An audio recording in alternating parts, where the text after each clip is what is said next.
I'm Jim Brown, Mayor of the great city of Cedar Falls, and welcome to today's Mayor's Corner. With me today is very exciting. I have two of the top officials, city officials, under the public safety model with me today to incorporate and discuss our new ISO report recently received by the city. So I want to thank Director Olson and Fire Chief Bostwick for coming in this afternoon to chat about the ISO report. Before we get to that report, I believe we have a short, roughly 6-minute video put on by our great staff. Please enjoy. ISO, or Insurance Service Office, rates fire protection in communities across the country. ISO collects data from more than 41,000 fire districts across the United States and assigns a public protection classification for each community. The ISO is a reflection of the fire department's ability to respond to an emergency in the community. Class 1 represents the highest rating of fire protection, and Class 10 indicates that the area's fire suppression program does not meet ISO's minimum criteria. In 2019, Cedar Falls received a Class 3 ISO rating, placing the department in the top 3.5% of fire districts in Iowa, and among the best in the country. It's a great rating. It puts us in elite status, gives us recognition for the work that we continue to do. And in the future, we continue to work towards maintaining that 3 and moving forward. Historically, Cedar Falls has maintained an ISO rating of 4 or better for the past several decades. That rating went to a 3 in 2011, and with this designation of an ISO 3 rating, Cedar Falls stays well above the national average ISO, which is a 5. ISO recognizes public safety officers as fire staff, counting each PSO at 50% because of their dual roles in fire and police.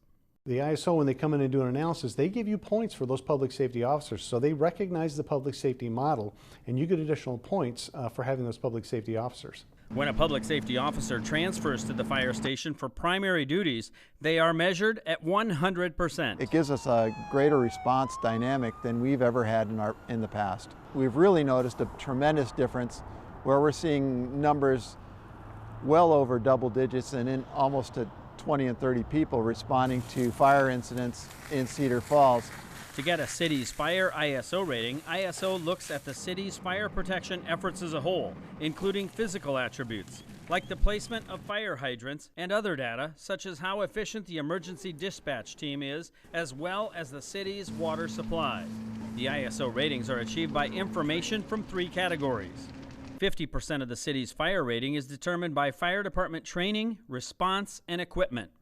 The type and extent of training, the number of people participating in training, firefighter response to emergencies, and maintenance and testing of department's equipment. Some of the things that brought us up to a 3 and maintaining us at a 3, we added an extra pumper.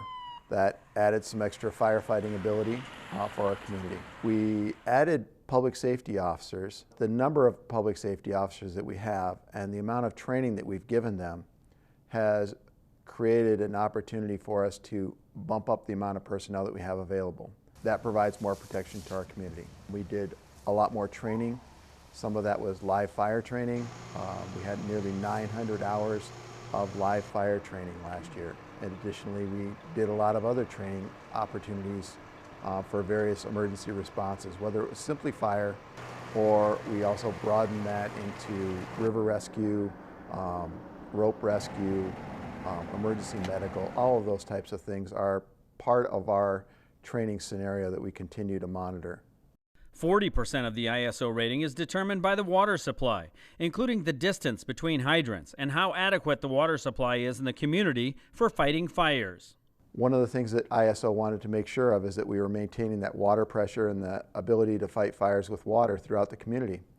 We worked with CFU to ensure that the testing was done on time, that we had documentation to provide, and ensured that our citizens were well protected. The remaining 10% is determined by fire communications, including how well the fire department receives fire alarms, as well as the dispatch of firefighting resources. Cedar Falls fire calls come into the Black Hawk County Consolidated Communications Center and have since 1995. Communications is vital for the fire department and for any emergency agency. The 911 Dispatch Center is a consolidated dispatch that operates and manages fire communications, police communications throughout the county. The average that we shoot for is to have our 911 calls answered within 10 seconds. And on average, we maintain that over 90% of the time. But our goal is to get the information, the address, the type of the call, and get it queued so that whoever's going to send the response can get them going quickly while we try to gather more information from the reporting party.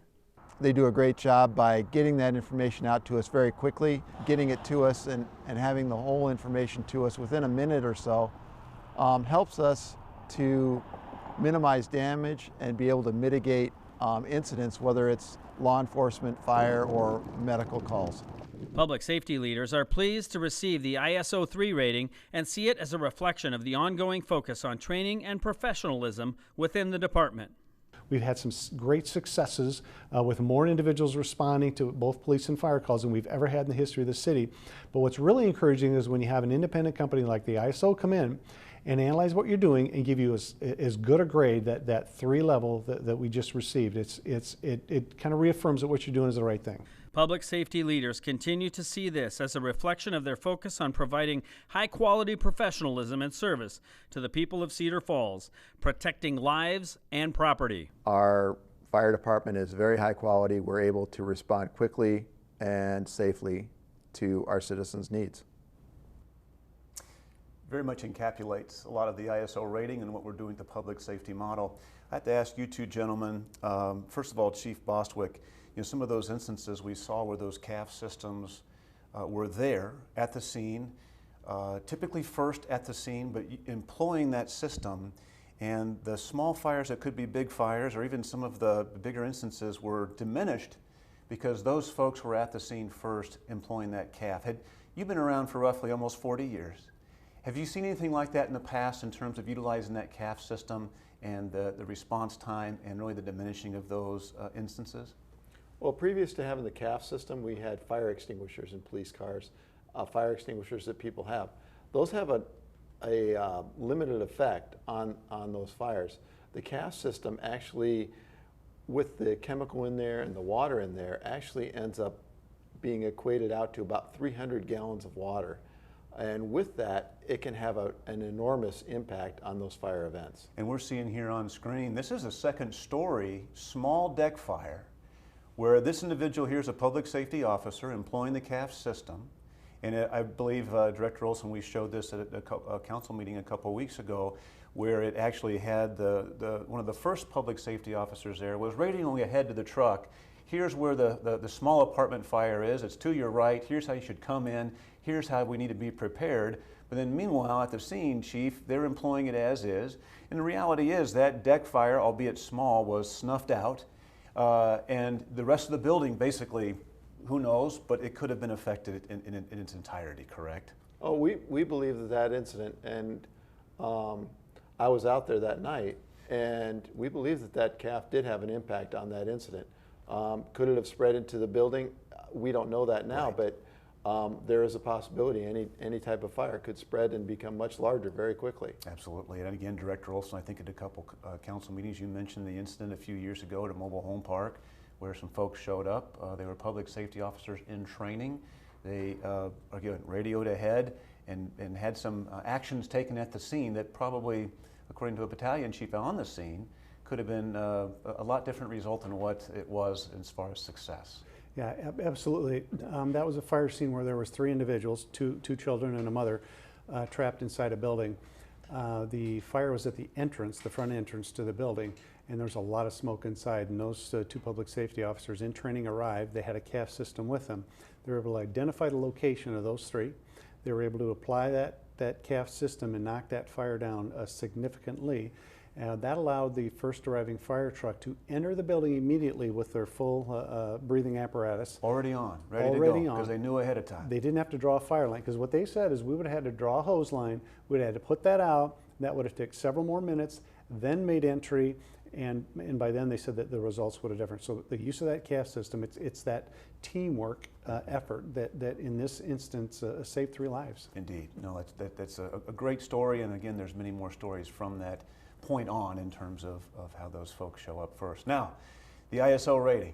First of all, congratulations to you both. Congratulations to staff. I know it was a ton of work. mountains of paperwork to submit to that organization. I like what you said, Chief. It allowed us to hit the elite status and recognize the work, the City Council approved model, and the work being done moving towards a public safety model. Now, I wanted to back up a little bit, and this is a question I had for you recently, Director, that they mentioned on the video that ISO, there's a lot of terminology here, a lot of acronyms. The ISO rating allowed for the public safety officer, or PSO, to be counted as half of the firefighting force because of their dual duties. But recently, the Teamster Union of the Police Department, they allowed unanimously for a 24-hour shift. So in essence, we've hired from within to pull in some public safety officers into fire full-time, correct? Yes. That's correct. Mm-hmm. And ISO counts them as that half, or they count them as a full-fledged, I'll say, career firefighter? They count them full-time 100%. 100%. Yes. And now those folks are down there and doing the normal, I'll say, training throughout the week or day or month, the camaraderie and the calls and all those sorts of things. And when we have a big call, we still have the public safety officers who are indeed in the vehicles, showing up first. We've mentioned a number of times, Chief, but give us some examples here recently as far as these calls concerned, the firefighters, numbers of firefighters that have shown up, and then ultimately dispersing the rest of the public safety officers to make sure that our city is still protected police-wise and fire-wise. Well, we've had several incidents where the public safety officers have responded directly to the scene and assisted the firefighters and then gone back to patrol. We've also had instances where public safety officers went and assisted the firefighters at the scene. We brought in other public safety officers that were off duty, and we efficiently used those people in the roles that we needed them to go to.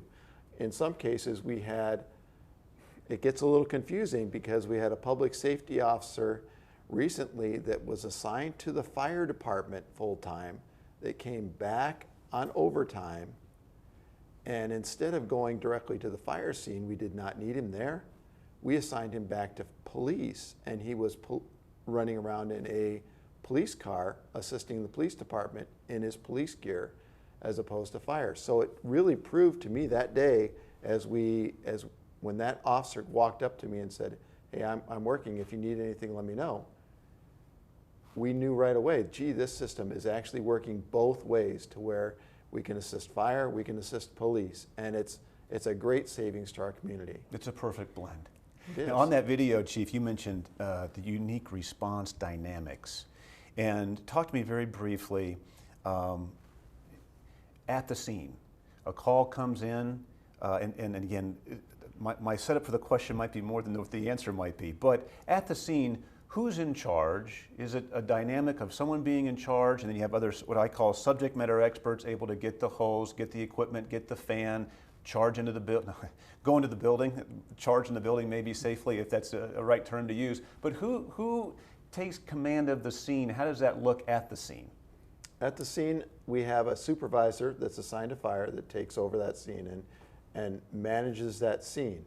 We may have public safety supervisors that come in and assist with the management of the personnel, because as you can imagine, that's a challenging part to this whole thing, is getting the people where we really need them. Do we need 15 or 20 people at the fire, or do we need some of those people to assist with police calls? And we try to adapt that according to the calls for service that might be pending, the different incidents that are going on at that point in time. We found this whole process to be much more efficient than we ever planned on it being. That's awesome. That's really, really good stuff. So again, back to the ISO, 50% they mentioned is the fire training, response, and equipment. And Director, we announced a couple months ago our new fire truck that we have. The response in terms of the studies we've done at the new building, the fire training. I was going to go back to you actually, Chief. You mentioned some unique verbiage in the video. A pumper. What's a pumper? Well, the pumper for the fire service in Cedar Falls is the first run truck that we have that runs out the door. It carries water in it, it carries hoses, it carries ladders, it carries all the basic equipment that a firefighter might need at a scene, including saws and all that type of stuff. So that's the main truck that we would always send to a fire incident. We'll send ladder trucks and tanker trucks and things like that to back it up. But the main truck that you'll always see is a pumper truck. Is a pumper. No, very good. And I've seen, you folks are always so gracious to allow me to go to those live fire scenes, because they're really amazing. When we have those old houses we buy out, typically in northern Cedar Falls, and get to set them on fire and watch the crews work. And again, I've seen that training take place. But I know also, Director, you had mentioned number of hours that were accredited us by ISO, or that we had come back through our research, if you will, in terms of turning information in. The training hours that all of our public safety folks are incurring each year is pretty substantial, and that made a big benefit and a nice, it was very nice towards the ISO rating. Yeah, it really was. So this is the first time John and I had ever been through an ISO evaluation, so it was really a big learning experience for us.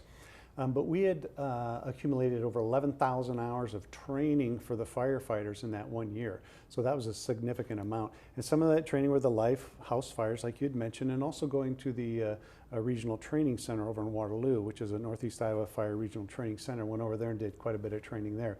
And that is one area where ISO really accumulates some points for you based upon the certain types of trainings that you do. So yeah, we had a significant amount of training. We've got a lot of people. We've got over 60 firefighters now in Cedar Falls, which is a number the city has never had before. So it requires us to do a whole lot of training, and we certainly did. Well, and it makes sense if ISO is taking a look at this third-party validation. 50% is the training, response, and equipment. And again, I'm just so proud as far as our city to be in the top 3.5% of firefighting units in the state of Iowa, to sort of carry that mantle of we care about the safety of our community. I know the second piece there was 40% of water. I don't know if folks ever had kind of the concern we don't have water in the community, because I'll give a brief example. I know sometimes developers come in to build a home or a business and such, and they say, why do I have to put a fire hydrant right there? And the natural response is, because if there's a fire, we want water. And that's, but the end result of that, and the end result of being of the benefit of that, is simply because we have a water source if something bad took place. So that water supply, and then 10% was the fire communications. And again, Director, you and I, we have some different conversations with the county. You keep me updated with dispatch. And correct me if I'm wrong, but years ago there used to be separate dispatches almost throughout the county. And someone in very, I think, foresight leadership put a big hug around most of that. But describe a little bit in terms of the dispatch. The citizens pay for that. Cedar Falls pays for that, but how does that really operate at that high level aside from what was mentioned on the video? Yeah, it was really interesting because many years ago, and I was here during that time when we did the consolidated dispatch, it seemed to be something that was real controversial at the time for everybody, but everybody that looks back and says, boy, we're sure glad we do it, because we have a highly effective dispatch center with some highly skilled dispatchers. We actually had 2 dispatch centers in Cedar Falls alone, one for police and one for fire. County had one, Waterloo had 2 separate ones, other smaller towns had different dispatch centers. It was really very interesting. But you put all that together, and you put the skill sets of those dispatchers in there, and that helps us with our ISO rating as well. 10% of that is based upon what that dispatch center is capable, and they do a fantastic job for us. Absolutely. I'll end my last question with you, Director.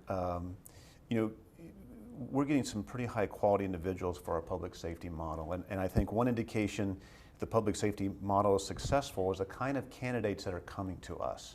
Can you just give us another high level? You allow me to introduce them, they introduce myself to them when they're coming in and considering it, but just a high level there as far as the quality of folks that are coming to Cedar Falls and the answers they've been giving me of why they're coming to Cedar Falls. Yeah, it's really interesting because when you change from the traditional separate police and fire, you wonder, well, how that's going to affect the applicant pool. Are some definitely interested in one area, not the other, therefore they're not interested in coming here?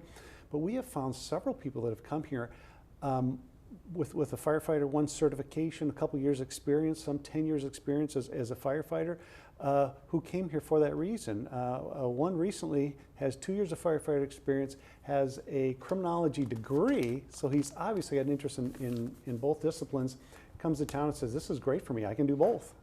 Absolutely. Gentlemen, thanks again. I know you've taken a lot of arrows from folks in the community on a council-approved model, and you've held yourself in high regard. I appreciate your efforts, your professionalism, your dedication to this model. I really appreciate it. I know many other people do. Thanks again for joining me with this edition of the Mayor's Corner on our ISO rating. and we'll talk soon. Thank you.